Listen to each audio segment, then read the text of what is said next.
So I woke up today and I was instantly introduced to one of the dumbest journalists that I've ever come across. Shawn Setaro is apparently a writer for Complex magazine, and he wrote an article called "Here's Why Post Malone is a Problem." And I know what you're thinking, what a true hero he is. The main argument is that Post Malone is out of line in making a career out of hip-hop because he's white. So he can't possibly relate to the genre, which is funny coming from the host of the world's greatest hip-hop podcast.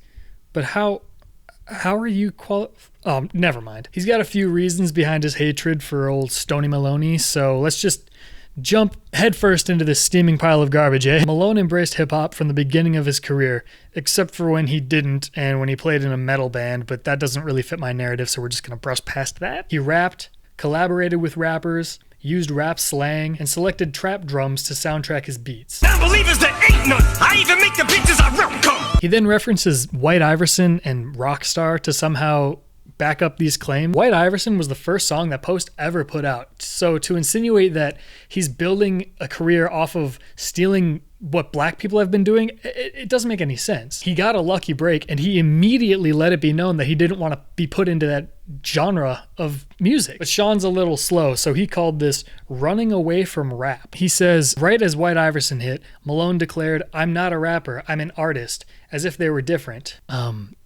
Yeah, they're very different. Let's look at it like this, Shawn. Let's assume that you do something other than just write bad hit job articles online. In this hypothetical, let's just say that you baked a pie for a company Christmas party. Boy, oh boy, did everyone love that pie. It was, dare I say, a hit. Now, Complex is a big company, so there were people at that party that didn't know anything else about you other than the fact that you baked a really good pie. So those people decided to start calling you Shawn the Pie Baker. And you're thinking, that's not an accurate representation of who I am. Sure, I like baking pies and I'm pretty good at it, but I'm also good at other things like staring blankly into people's souls and dressing like an out-of-work substitute teacher. I should probably nip this whole baker thing in the bud before it gets out of hand. I don't want to get put into a bubble. That's exactly what Post did. He made it very clear that he wanted to do more than just hip-hop. He loves rock and country and folk music, so he didn't want a label to be placed on him. With labels come expectations, and that's never a good thing for a new artist. When you're still trying to develop and find your sound, the last thing you want is to be put into a bubble. It limits your creative ability. Okay, and then Shawn gets pissed about Post not accepting the XXL freshman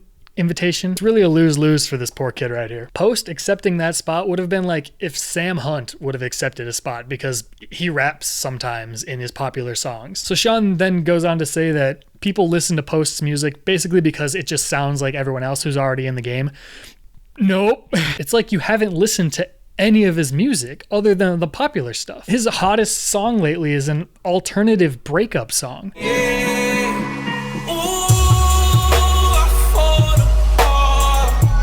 It seems like Shawn wants artists to just stick to the status quo, so to speak. Someday I hope to make the perfect creme brulee. Can you imagine what the industry would be like if everyone did that? We never would have gotten this masterpiece. Take my butt to church, you better come on and decide. It's gonna rain. Those things never would have been made. It just seems like such a small, narrow-minded view of things. Okay, finally, I just have to acknowledge this ridiculous statement. Shawn says, he's just another long-haired songwriter with a smidgen of a sense of melody and an ego that far outsizes his talents. You should be ashamed of yourself for this pathetic excuse of an article that you wrote. In conclusion, Post Malone can do whatever the hell he wants to do. So go ahead and crawl back into your little hole, you naked mole rat, and let Post live his life. Beer Bongs and Bentleys dropping soon. Keep an eye out. Okay, goodbye. Every day I was in heaven, back in the fall of '07, hearing the bus engine revving, chilling back in seat 11.